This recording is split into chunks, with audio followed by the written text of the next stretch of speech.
Okay, welcome to Nested Loops. We're doing chapter 8 today, Design Patterns Study, or what? Defines Patterns Explain, second edition study group. And to start off, we'll have Brett.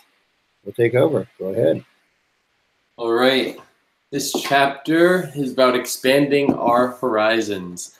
And basically, we look back at some previous concepts in the book and talk about a new perspective, which he states might not necessarily be that new, but that he expects that most developers wouldn't have seen it. All right, so basically, it stated that in the previous chapters, we discussed three fundamental concepts of object-oriented design: objects, encapsulation, and abstract classes. And going back to that, this is a fresh way of seeing object-oriented design that we're going to go over. Lots of highlights in my presentation, but I after reviewing all the different formats, I think this is actually pretty good.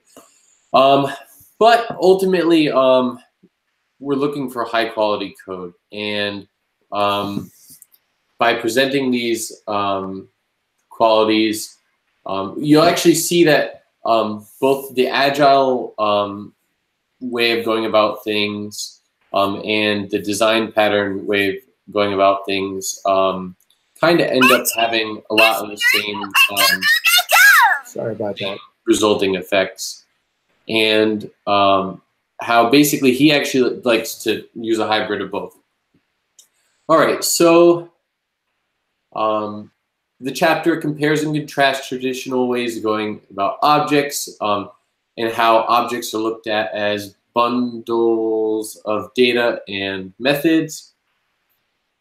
And the new approach being looking at objects as things with responsibilities. Goes over encapsulation, the old, I guess, traditional way of looking at encapsulation as hiding data, and the new perspective would be hiding anything. And we go over inheritance and how inheritance is traditionally used for specialization and reuse, and the new perspective is classifying objects. I had a lot of trouble with this chapter because I don't know if it's because it was written in 2005 or what, but it seems as though to me a lot of the things that he talks about as being taboo or bad have just been phased out in my mind or something, because I'll go into that a little bit later about nouns and verbs. So he describes the commonality and variability analysis and talks about how design patterns and agile coding methods can be similar and different. So says that there may not be that original. He expects that people may be new, blah, blah, blah. And going into objects, one of his, I guess, teachers or professors traditionally mentioned an object as being something like smart data, and how you basically can just start with data that describes a state of a problem domain, add the methods that deal with the data, and voila, you have objects. And he says that that's too simple.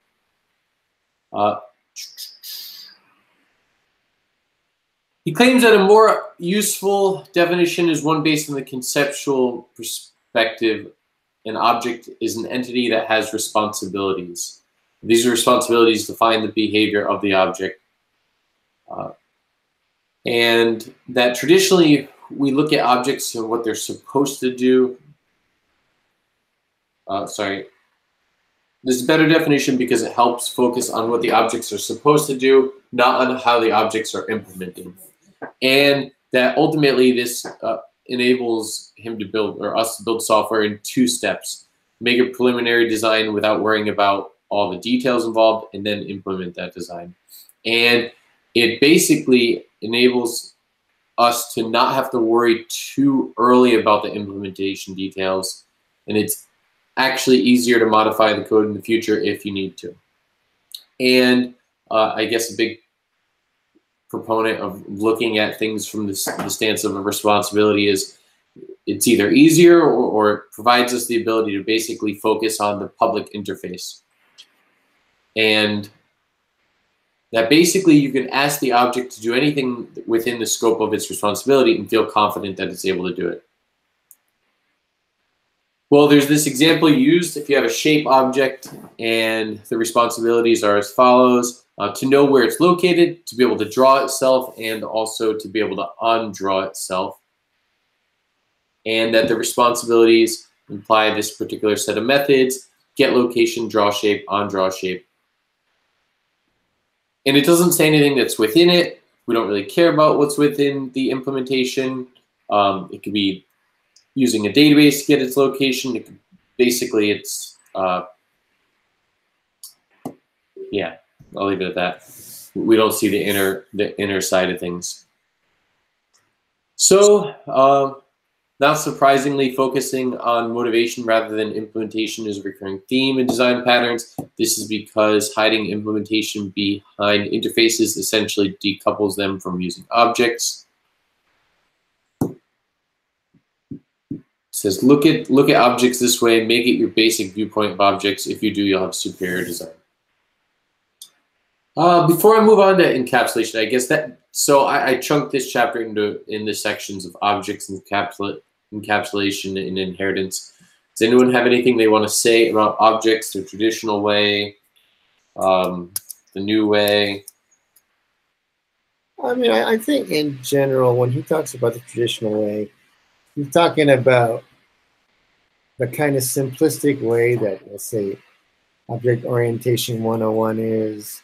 Take your nouns and take your verbs and kind of group them together and keep the data together. It's but then the key thing is he's saying it's not enough. So at that level tends to make a lot of sense. And I do prefer when it does make sense to you, but you'll find a lot of the techniques that come in out design patterns are not intuitive to you if you're not learning them. And this is true for patterns across the board. So there is there's a learning curve, which he hopefully he'll say will pay off. If you know what the patterns are, just like the name of the pattern gives you power. Like I can say in 2 words what this pattern is. That's like 3 paragraphs to explain. So sometimes you have to learn these patterns. I sort of remember one of our employees complaining about us. Well, he didn't like the jargon we use. He said, "Sorry, this is the language of the domain. This is the language of well, you should explain this." You tell physicists to go and explain everything in words your grandmom can understand? Not necessarily. I mean, sometimes it's appropriate. So I would say in general, I don't know if that's the problem you have there. It's like, there's nothing wrong with nouns and verbs and data. It's not adequate enough to solve the more complicated software he's looking to solve with design patterns. I personally, yeah, I agree with that. I've done the same switch at some point. It was like, smart data to entity and responsibility, but sometimes smart data does the job if it's simple enough. For more complex things, yeah, it's an entity with responsibility, and that's what sometimes makes, when it's an entity with responsibility, that's what makes like naming the object, naming the methods very hard. Cool. All right, so encapsulation, the traditional and the new view. So let me see. Okay, so he has this umbrella analogy, this story. Basically, may as well read it. It's interesting if you didn't get the chance. Lives in Seattle. Everyone carries their umbrella around. And his umbrella, it's large enough to get into. In fact, there's 3 or 4 other people that can get in with me. While we're in it, we're staying out of the rain. I can move it from one place to another. It has a stereo system to keep me entertained while I stay dry. Amazingly enough, it can also condition the air to make it warmer and cooler. It is one awesome umbrella. My umbrella is convenient. It sits there waiting for me. It has wheels on it, so I don't even have to move it by carrying it, blah, blah, blah. Then he eventually says, most people call them cars. And I guess what he's trying to say is that definitions can be limitations, and just because he thinks of his as umbrella to something to keep him out of the rain, has more to it. Of course, a car really isn't an umbrella. And you could use it to stay out of the rain, but it's too limited. In the same way, encapsulation isn't just for hiding data. It's too limited view of encapsulation. I guess it's the simplest. And that there are other things that you can do other than just hide data. You can hide implementations, derived classes, design details, and you can and instantiation rules. And in an earlier chapter, he talks about hiding an implementation. He was essentially encapsulating the implementation. And we have this diagram right here, and it shows that you could change XX circle without affecting circle, and that you have points, lines, and squares, and that basically it's multiple levels of encapsulation in order to, I guess, protect or keep it so that the code that's accessing shape doesn't have to worry about those smaller inner details of implementation.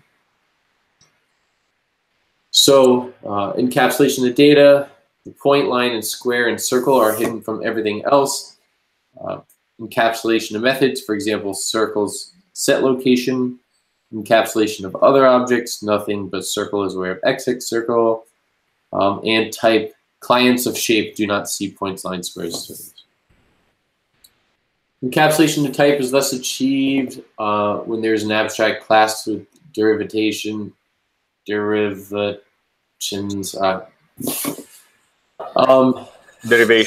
Derivations, thank you. And the client that uses this abstract class doesn't know what kind of derived classes actually is present. And this is actually the type of encapsulation that Gang of Four typically means when they mention encapsulations. By encapsulating different kinds of shapes, I can add new ones without changing any of the client programs that use them. So I basically look at it as it protects the system long term. Early promoters of the object-oriented paradigm touted reuse of classes as being one of its biggest benefits. This was usually achieved by creating classes, basically having generalized classes and then having specialized classes, subclasses. And he's not saying that that's a bad definition, but that a more powerful way of using inheritance is, well, there's a more powerful way basically. And it is to define, well, we have an example, to find a class pentagon, which will contain state, drawer, undrawer, and so on. Later, I need to have the pentagon with a special border. So basically, it starts to become a little bit more complicated, and you start to have a lot of different subclasses when you have this generalized and specialized way of doing things. And some examples of that is if you want to have a special border, you could have a subclass called Pentagon Special Border, and that's fine. But as soon as you start to have more, I guess, different types of specializations, it starts to break down. And basically, there's one example is if you have different types of borders and then different types of shades, do you start to have like doubles and multiple variations, Pentagon Special Border 1, Shade 1 kind of thing. So he has this table that describes problems of using inheritance for specialization. Can cause weak cohesion. Consider what happens when we have different types of borders. You may also get other things about pentagons that vary, like the pattern, the shade, etc. Reduces the possibility of reuse when you use it for specialization, and it doesn't scale well with variation. This goes back in the shading thing. And he notes that it works great in the classroom scenario because when you show this one example, I guess it's very rare for a new student to within a matter of seconds reach out and say, hey, what about this? What about that? All right, so one way of going about this is to find what is varying and encapsulate it. And he says, design patterns use inheritance to classify variations in behaviors. And he says that you should consider what should be variable in your design. This approach is the opposite of focusing on cause of redesign. Instead of considering what might force a change to a design, consider what you might be able to change without redesign. And he likes to phrase this as find what varies and encapsulate it. I guess I'll stop here for a second and say, does anyone, am I losing anyone? Anyone have any questions or comments or thoughts? Yeah. All right. He says that this concept of, I guess, finding what varies and encapsulate it may seem odd if you only think about encapsulation as data hiding, but I guess skipping all that, I just thought that this was important. Encapsulation to create layers between objects. Kind of, I don't know if you guys like this word, but I just look at it like protecting the system long term. And it's kind of simple way of boiling it down. I like to make things simple like that. And that by doing this, it promotes loose coupling between the sides. There's this note containing variation in data versus containing variation in behavior. And he has this example. Suppose I'm working on a project that models different characteristics of animals. My requirements are the following. Each type of animal can have a different number of legs. Animal objects must be able to remember and retrieve this information. Each type of animal can have different types of movements, and they also have to be able to tell me how long it will take to move from one place to another given a certain type of terrain. And typical approach for handling the variation in the number of legs would be to have a data member, and you'd set it and get it. And he's basically saying, well, what this section boils down to in my mind is we don't always want to use a data member, and you sometimes want to have an object within an object to represent some type of data, so or some type of responsibility, I guess. So let's look at this. Suppose there are two different methods of moving, walking and flying. These requirements need two different pieces of code, one to handle walking, one to handle flying. The simple variable won't work given the entire solution. And it just starts to get more complicated than that. But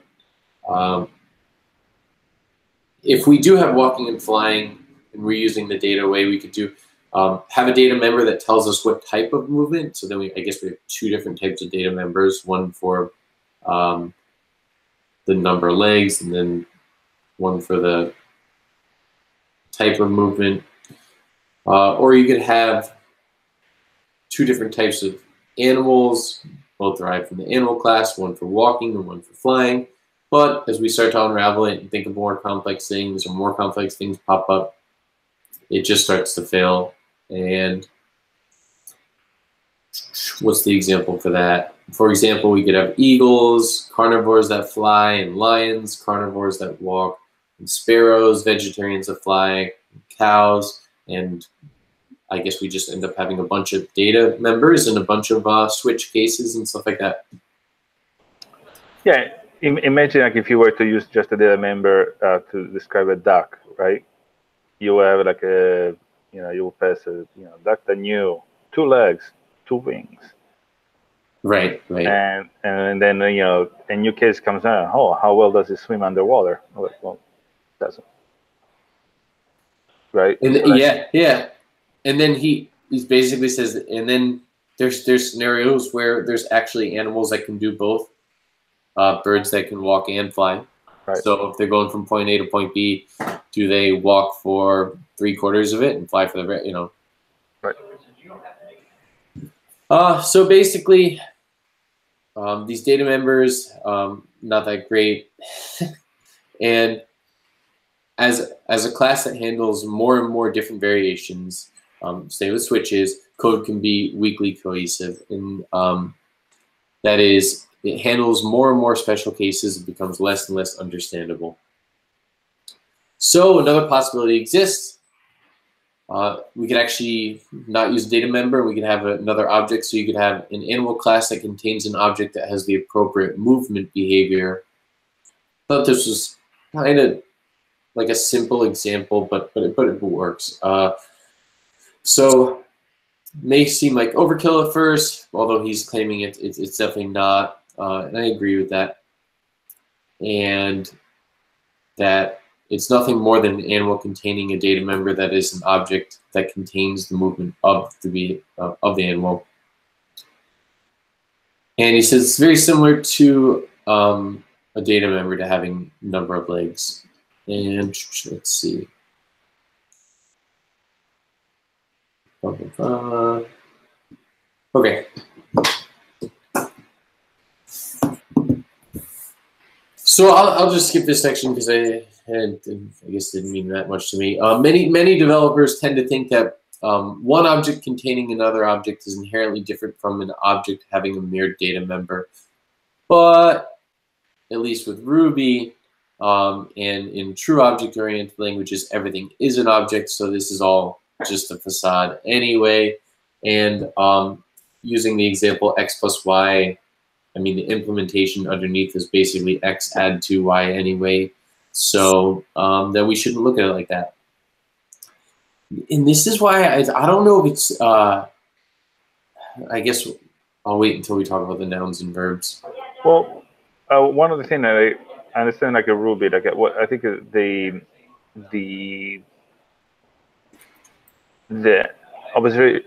observation that it does is not that these are integers versus object, but this is like even in Ruby, these are numbers that do number things versus actually objects that have a specific behavior related to what they represent.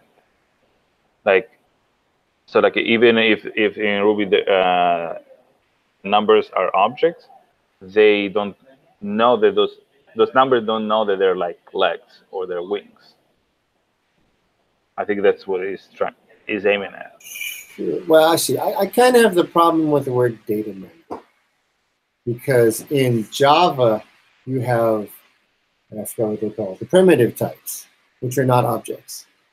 Numbers are not objects unless you get to the integer class. But you have things that are not objects, and I think when you use a language like that, you go, oh well, when he's thinking data member, like number of legs, well, that's an integer. Not the class, but the int, I guess, int in Java, where it's something that doesn't have behavior. And so then you have to drop down into primitive manipulation instead of just calling methods. In Ruby, everything, or nearly everything, is an object. So and in the case, all the numbers are objects, and it's true. 1 plus x plus y is really x dot plus y. Right, and so it's just that we have a shorthand that you don't have to call that for certain things. So I think in Ruby, you're less uncomfortable with having objects because everything is kind of objects underneath there. But I think the mindset of a C++ or Java is, here's your primitives and here's your objects. So back to his original thing, it says, take what varies and encapsulate it. Well, right here, type of movement varies. So you encapsulate it by making a new class and subclasses. Same thing for if you needed to number legs. If it got more complicated, just integer wouldn't be enough. Like if you have 2 legs, you can get. What if you have 3 legs? A 3-leg thing kind of moves different than a 4-leg thing, or 6-leg. Yeah, I start modeling insects. A centipede kind of walks differently than a spider, right? And at which point, 100, the number of legs is not good enough because now you have weird behavior where I don't know how a centipede coordinates its leg, but it's different than how a horse does. So I see data member as a primitive. When I read the word data member, right. That's what he's saying. But he's saying in Ruby there is no primitive. There are no primitives. Well, again, he's talking. That's the case in true object-oriented languages. Everything is an object, even Yes. I think he's almost saying lie to yourself temporarily, even with primitives. And you realize his target audience is primarily Java. Yeah, yeah. So for a Rubyist, you're going, when I say they go, it's an object. They're all objects. So it's not a big thing. Yeah, but his object, guy, it is a thing.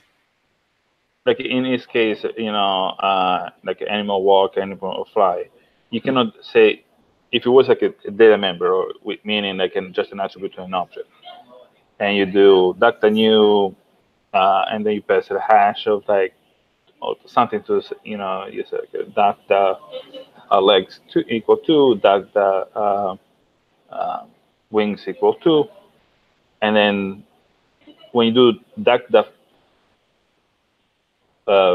wings dot flap, 2 doesn't know what flap means, right? So I think like what it's saying is like it's like the reason why the object are not or sorry, data member are not good enough, even in a truly object-oriented language, is that they don't know any of the domain knowledge or domain logic for which they're used. Yeah. But maybe we can monkey patch integer to know stuff. Yeah, but there will be a match. Bad idea, but yeah. Yeah. All right, keep going. So yeah. I guess one question or thing that goes through my head is, it seems like you're saying that it's, I mean, granted, when I went to college, Java is what we use, but it seems like you're saying that Java programmers, they really hate to use another object inside their class, and that bothers me, because I would think that they would be okay with that. That's not what I'm saying. I think that's closer to what Alan is saying. Yeah, that's what I guess that's what I meant. That's what Forrest is saying. They think of it as a different thing. Yeah. They think, oh my God, I have to make a class. I don't want to. I want to use an integer. Yeah, we don't have to get stuck on that. It's just that, like, well, even if you're making a class, you're still, in Java, you're still using objects in that class, I imagine, all the time. Yeah. But, all right. Well, okay. So, I guess one way he's trying to say is, hey, don't get stuck up on that. Yeah. Okay. I think I understand what you're saying. What he's saying is, some people might get stuck on having object inside of object. Yeah. But he's saying in other languages that's normal. That's a normal. Right. He's saying it doesn't even exist, so forget that. Right. All right. Using objects that contain variation attributes and using objects that contain variation in behavior are very similar. Here's an example: point of sale system. In the point of sale system, you could have a receipt, and there could be a total, and that could just be a data member, or it could be a primitive, and it could be a double. But that could be a problem when you have international currency, and basically just a primitive double may not be good enough. So maybe we replace it with a money class. And before we get to the money class, it kind of says down here, you could say that we just continue to have a data member, this primitive of double, and then you could have another data member that's the conversion factor, but basically having a money object instead of that data member is better. So that money object can convert one currency to the next. And another thing of that is, if you had a point of sale system with a receipt with two different primitives, double and then a conversion factor, that receipt object would actually be doing more than, it basically destroys the single responsibility rule. So that by having this other money object, it's great because it does the conversion within itself, which is what we want. And there's other complications to this. What if we have dates? What if the conversion changed based on certain dates, I guess is what he's saying. So it starts to become a big slippery slope. I'll just move on from there.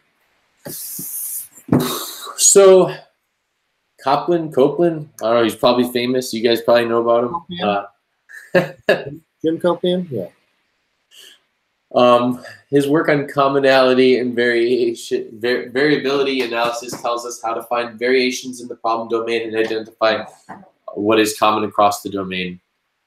It says identify where things vary, commonality analysis, and then identify how they vary, variability analysis.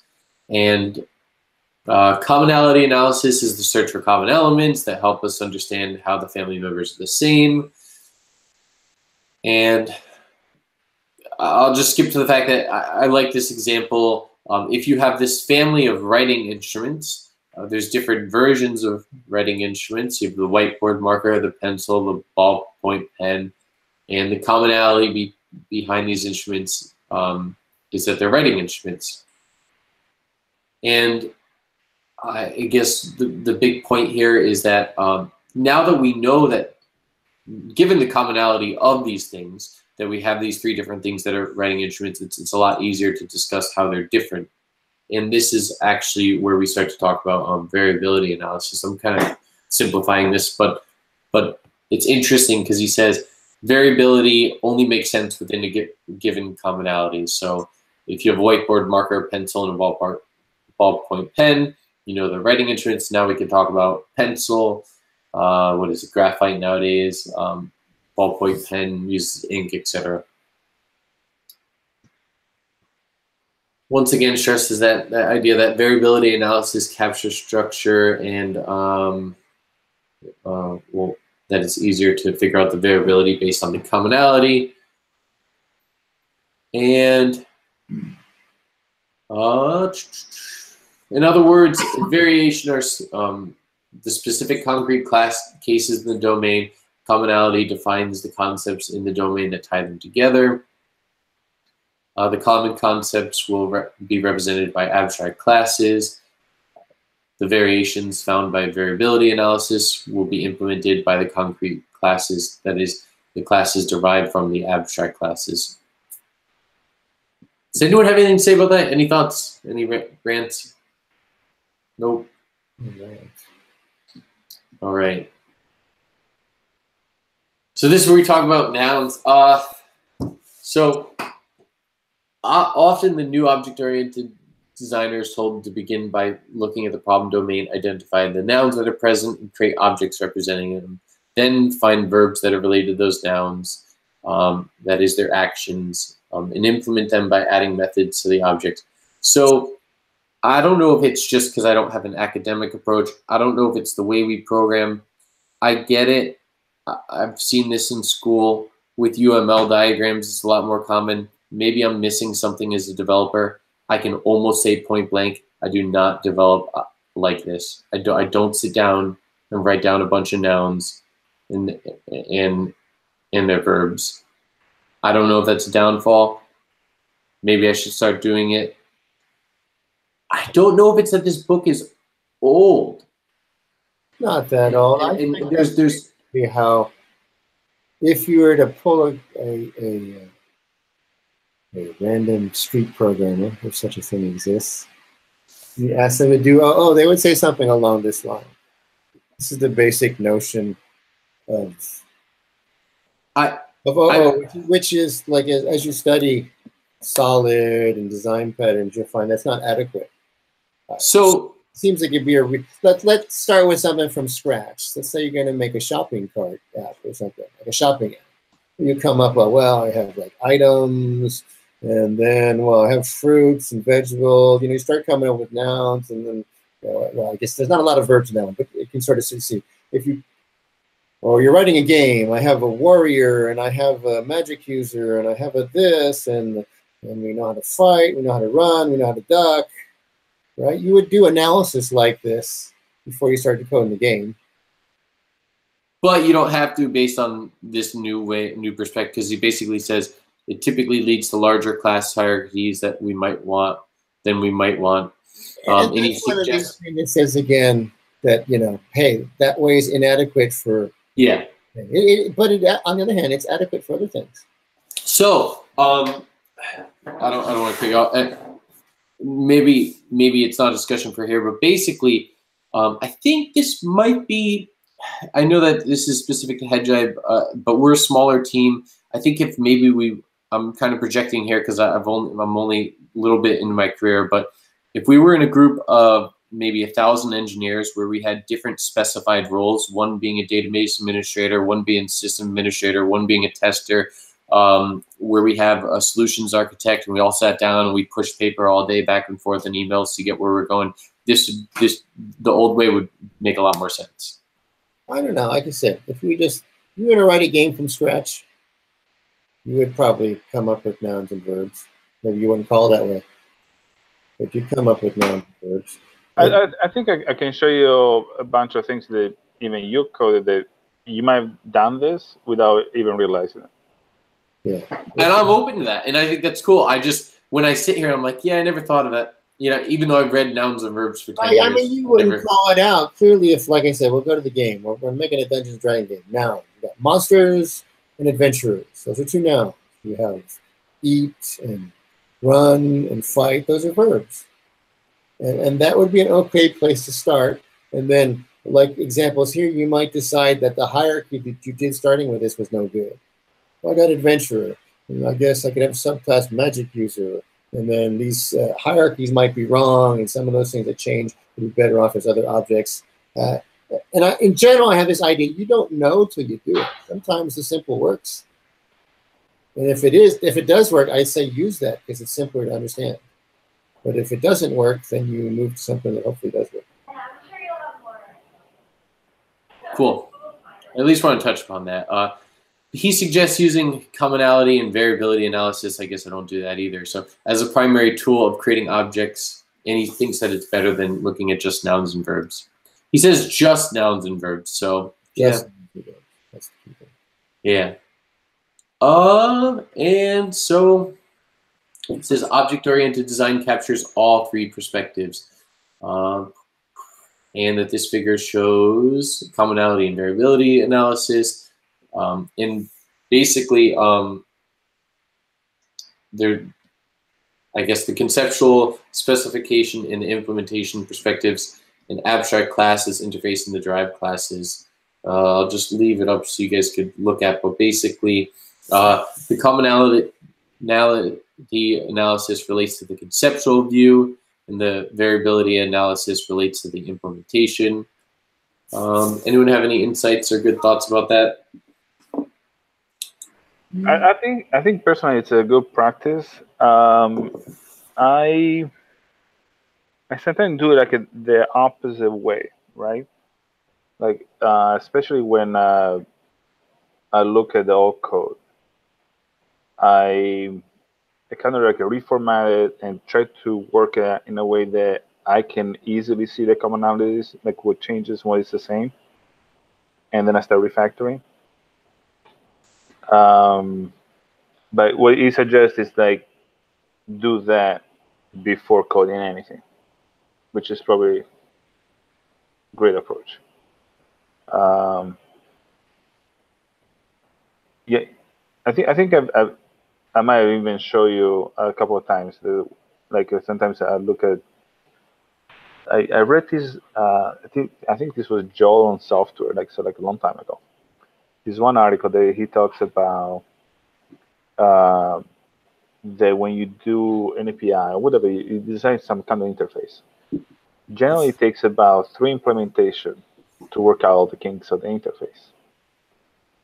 So I started like not worrying too much about the interface in the beginning. Like if I go and I have this one class and then I say, okay, I'll do the interface that makes more sense to me right now. And once I actually start having maybe a second variation and a third variation of it, that when I hit like the third variation, it's when I say okay,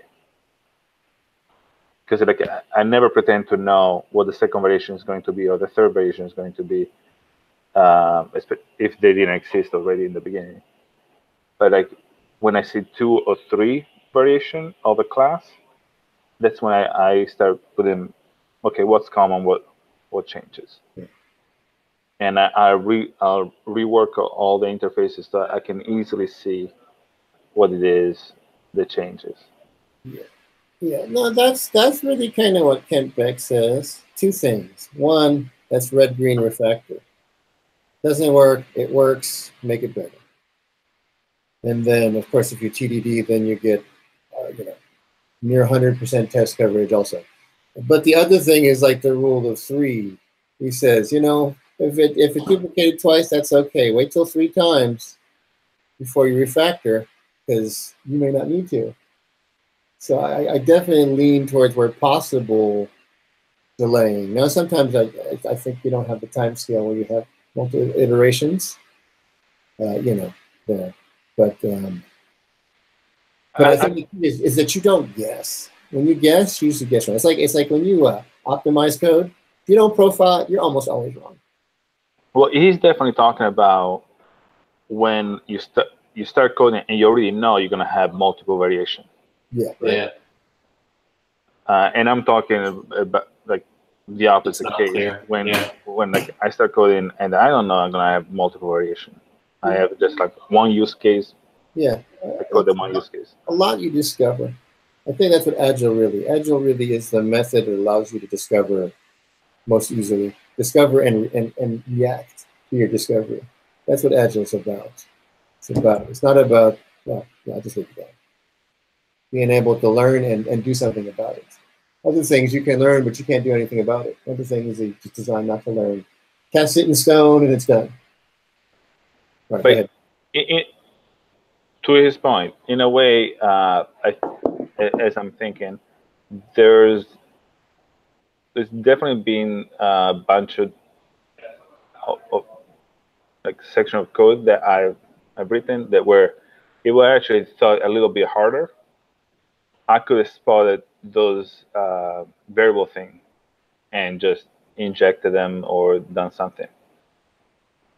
Encapsulate what I knew from the beginning. I was like, yeah, I'll deal with it later. Well, I'll tell you, from my perspective, I'm definitely going to go and look up this guy and learn more about commonality and variability. Stuff comes from multi-paradigm development, C++. I would say if I'm ever sitting down to write something informally, I definitely look at the commonality like right away, even before I write a line of code. And I think that's, I guess what I'm trying to say is that I don't like just sit here and go, okay, first object, noun, okay, it's next object. I look at the big picture and try to figure out which nouns are going to be created by the commonality. I don't know. So I'm going to look into this because I don't want to say it went over my head too much, but it just seems like a bunch of words to me. Sorry. But I want to, I guess, understand it from a more, I guess, academic perspective. So, but I've never sat down and not thought about the commonality before I wrote a line of code, so I guess I'll say that much.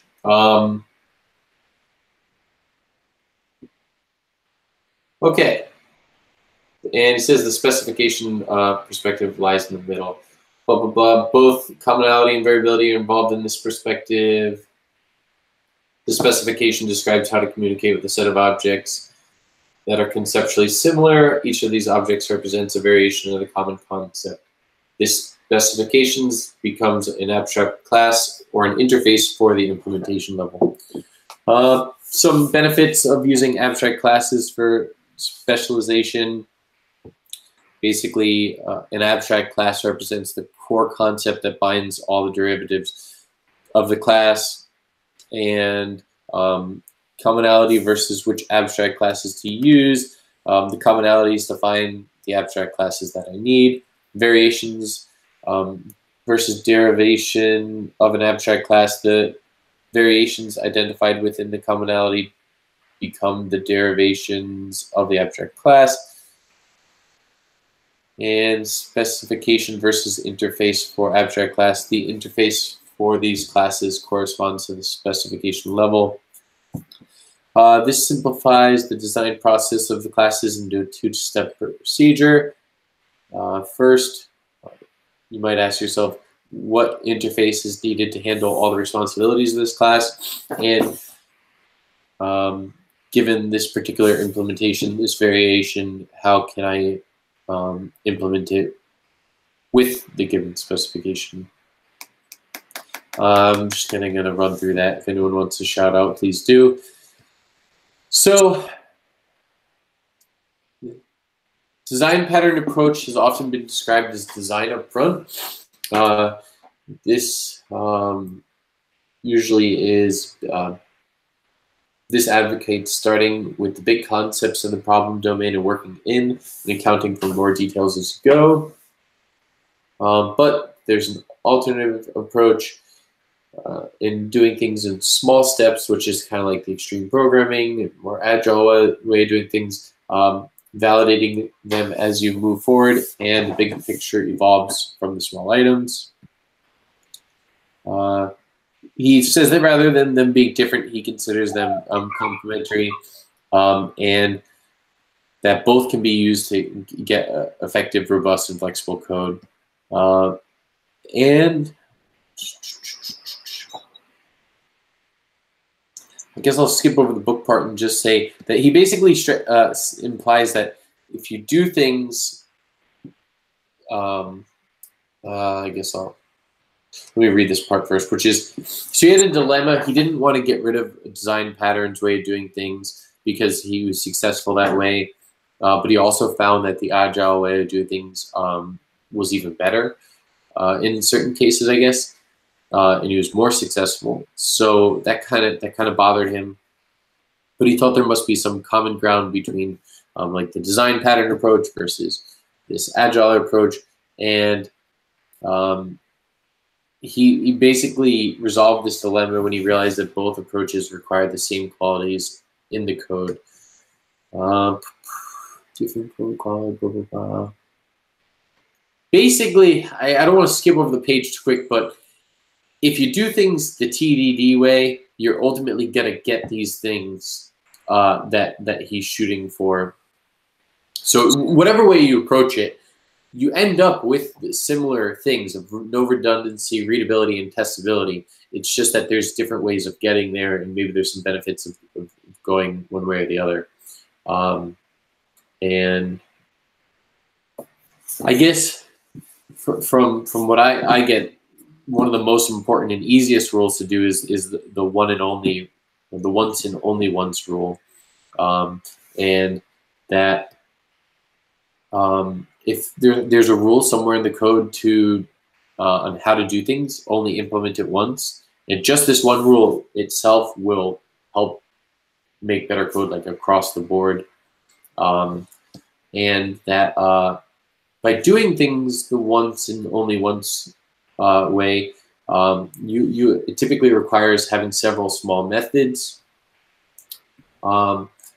and duplication's bad, not only because the extra work of typing things, but the likelihood of having to change things in the future and then you miss a certain spot, and that a powerful relationship exists between redundancy and coupling.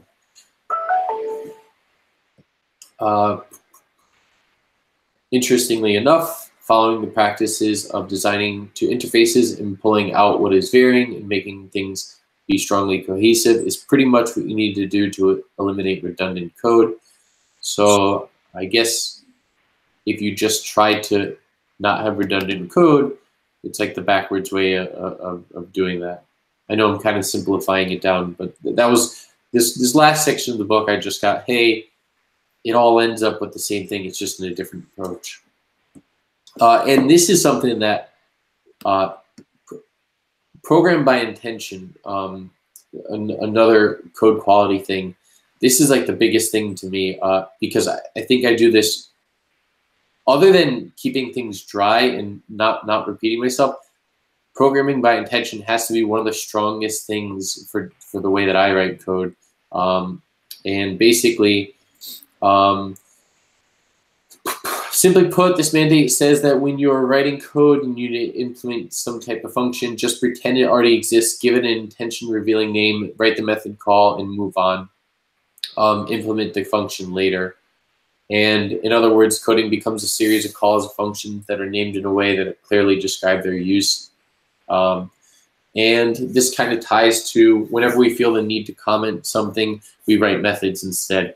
I know that as an organization, we push like having good method names, good variable names. I've probably been looking at code for like 15 years or something, and I think I really didn't actually appreciate that until the last 5 years. And if I'd said that I appreciated it before 5 years ago, I think it was almost like a lie. So yeah, this was one of the biggest things that rang with me in this chapter was program by intention, and just having good variable names, good method names helps put together, I guess, the broader picture of the project. I don't know if I'm saying that in an organized way. Read some XP stuff. Sorry?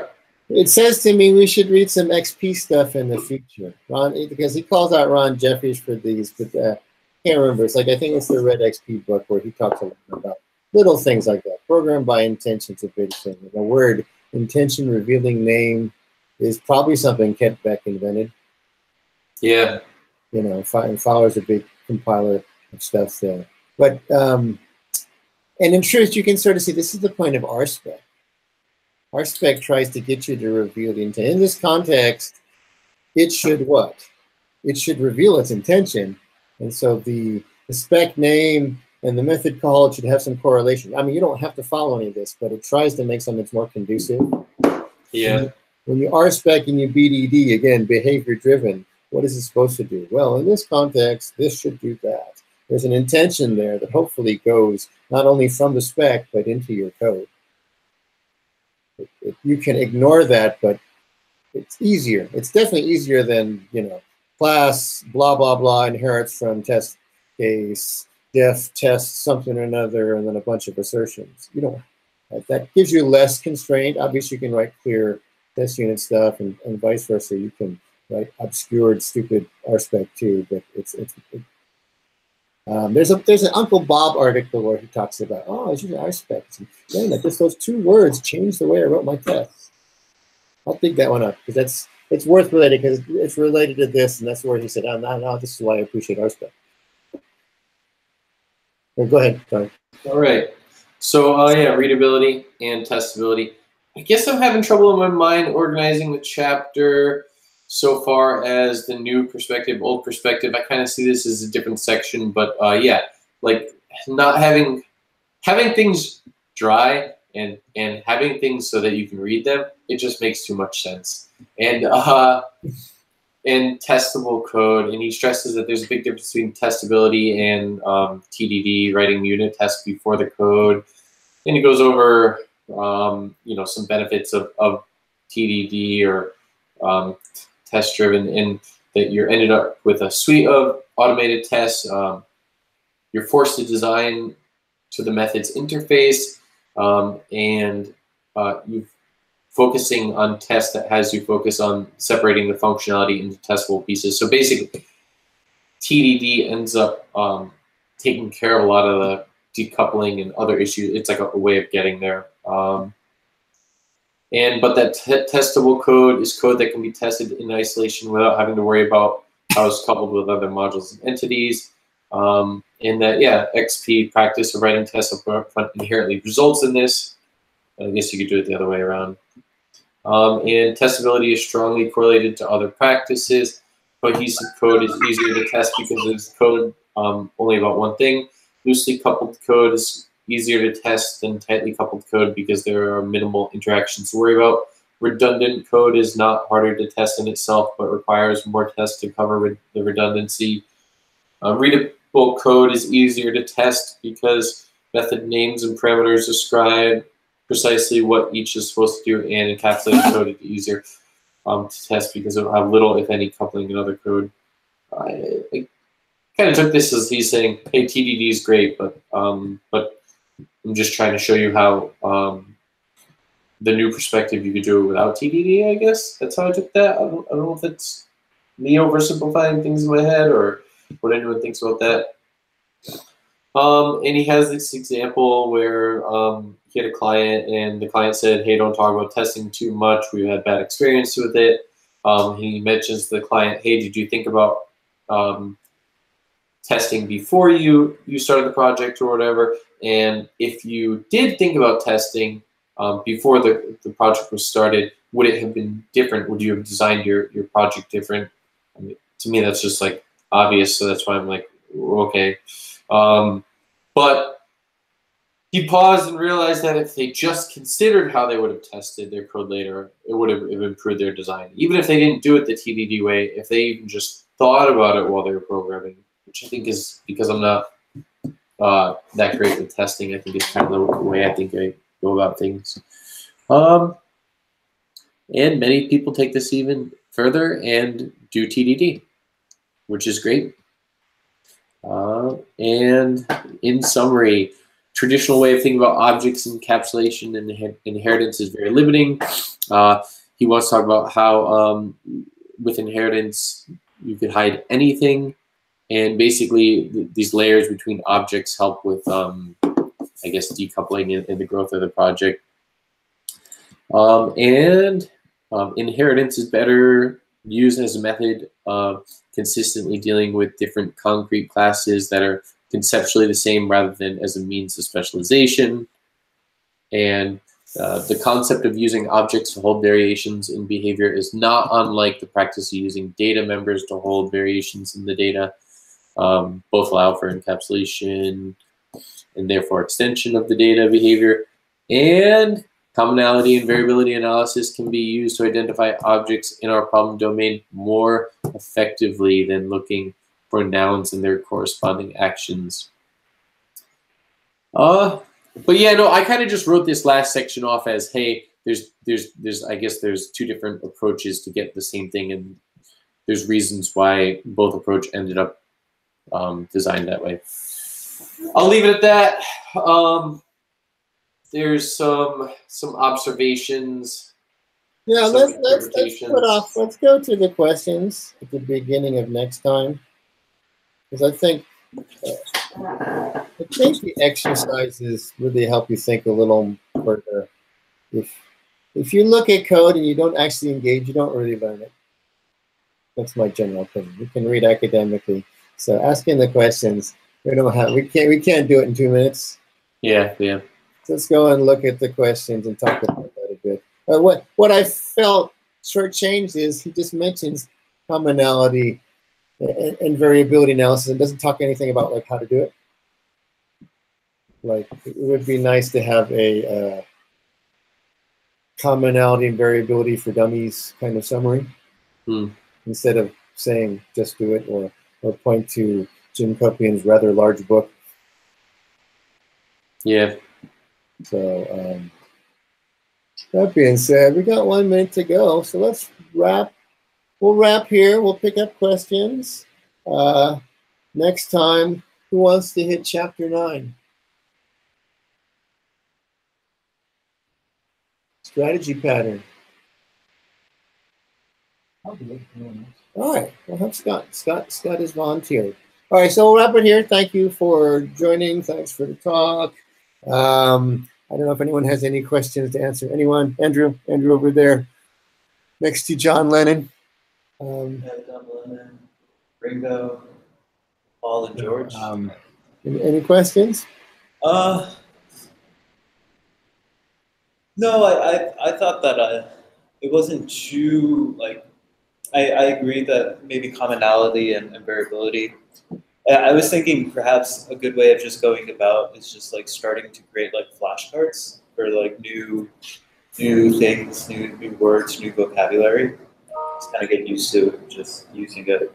That's just kind of what I'm getting out of this. That maybe I just need to do rote memorization to really get a hang of. There's a worthy technique that filtered into Agile circles is CRC cards, class responsibility collaborator. It's Ron Jeffries likes to joke it. It's like the $1 case tool.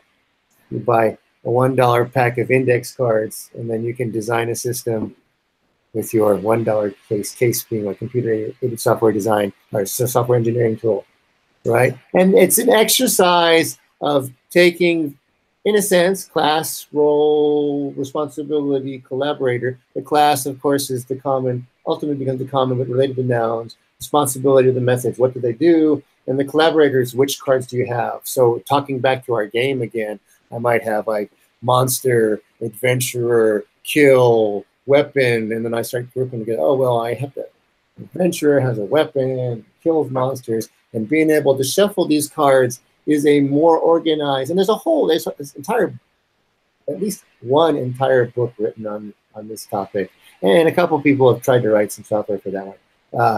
I kind of do that sort of thing, but I get too lazy to make cards or even draw things. And Ruby is so concise, my card becomes the class. Like I might have one page of tiny classes that do nothing except for have names and methods, just so I know how they talk with each other. So I'm too lazy to pull the cards out.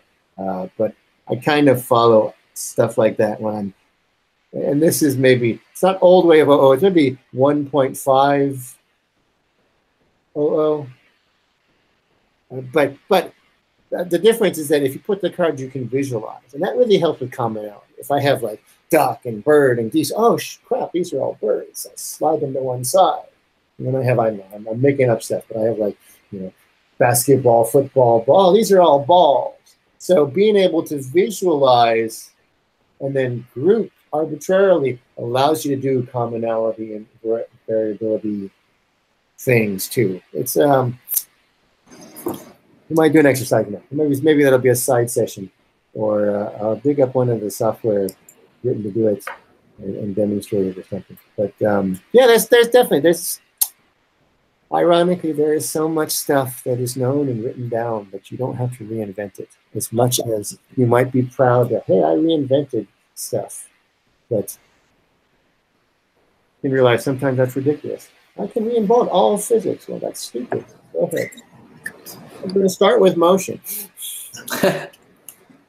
Okay, well, 300 years when you catch up to us, we'll be doing something like that. So, see you later. So, don't invent stuff. Read. Yes. Learn. There's stuff in books that's not on the internet.